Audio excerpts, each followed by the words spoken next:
I don't believe in Christianity, which means that you do not get to dictate the way I live my life based on your religion.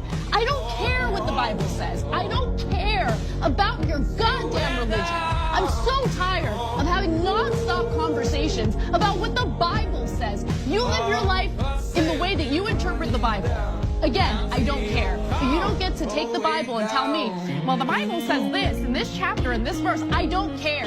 I don't care. I don't believe in it. Okay, so I know that there are a lot of people that are wondering why it seems like believers in God are always trying to like tell other people about it. It's like, why not just keep it to yourself, right? I've gotten that a lot since I started doing these videos. It's like, China, we get it. You believe in God. If you believe, just believe, and then like you don't have to make others believe too.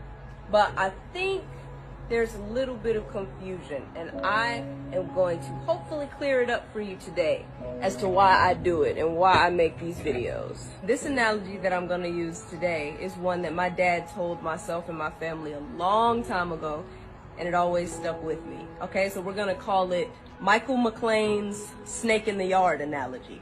Okay? So say we're best friends. You come over to my house and we chilling, right? We watching movies. We listening to music, and I got like art stuff spread out, so we drawing and painting and stuff. And then I remember, oh shoot, I forgot to take my dog out. Just stay here, let me take him in the backyard, I'll be right back. You're like, okay, cool. I leave you in the room painting. I take my dog downstairs and I unlock the door. I'm like, come on, Cujo. And right when I'm walking out, what do I see? I see a snake in the yard. So I grab my dog, rush back inside, close, lock the door, and then I go back upstairs to my room where I left you. I see that you've gotten up and you're about to leave the room. And I'm like, wait, where are you going? And you're like, oh, I wanted to go to the backyard too, get some fresh air from these paint fumes. And I said, okay. I'll see you when you get back. So you go downstairs, you open the door, you head out there to get some fresh air, and oh, a snake bites you. So you throw it off of you, and you run back in the house, and you close the door, and you lock it, you run back upstairs to my room, and you starting to limp at this point. Your leg is hurting. And you're like, China, I just got bit. There's a snake in the yard. And I say, oh yeah, I know. I saw it when I was going to take my dog out. What would your next statement be? China, why didn't you tell me? You saw me heading in that direction. I told you I was going in the backyard. Why didn't you tell me there was a snake back there? And I said, I don't know. I wasn't trying to force what I knew on you. So I just thought that you should learn for yourself, as we all should, you know, because I love you. So I was trying to give you that freedom. Does that make any sense? You wouldn't think that I actually loved you if I knew there was a snake in the yard. You told me, oh, I'm about to go to the backyard. And I just let you wander on back there without warning you of the danger. Now, if you told me, oh, I'm going to the backyard to get some air, and I said, oh, no, don't go back there. I just saw a snake back there. Would giving you that information be forcing something down your throat? Forcing my beliefs on you? No, it's showing you that I love you and I care about what happens to you. I do videos talking about God to warn you about the snake in the yard. That's the point. I was headed in the backyard. By the grace of God, I got away from the snake before it bit me. Now I see others heading towards the backyard.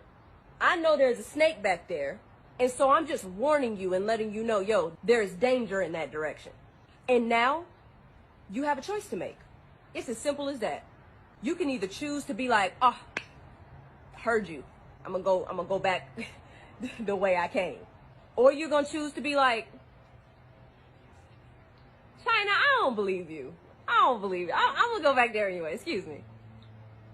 Now notice, nowhere in my analogy, or Michael McLean's analogy, did I say that I was gonna force you in the room and I was gonna forcefully keep you from going in the backyard. That would be forcing something down your throat. I never said that. You your own person. You got free will. If you wanna go in the backyard after I've told you that there's a snake back there, do your thing. You can go. You gotta make your own decisions. But just warning you of the dangers See, because I've been through certain things in my life, especially in the industry that I work in. So I know that God is real. And people can tell you all day, well, you don't know that. You don't know God is real. That's a belief. You don't know what I know. Only I do. If I ask you what your favorite color is and you say, oh, it's blue. And I'm like, you don't know that. Does that make sense? No, because only you know your experiences in life. Only you know what you know. Just like me. So I don't believe that God is real. I know God is real at this point, whether people believe that or not. That's the truth. Either way, I'm not going to force you to do nothing. Whatever decisions you make in your life ain't none of my business. They got nothing to do with me. But if I didn't tell you about the danger, I would not be showing you love or compassion.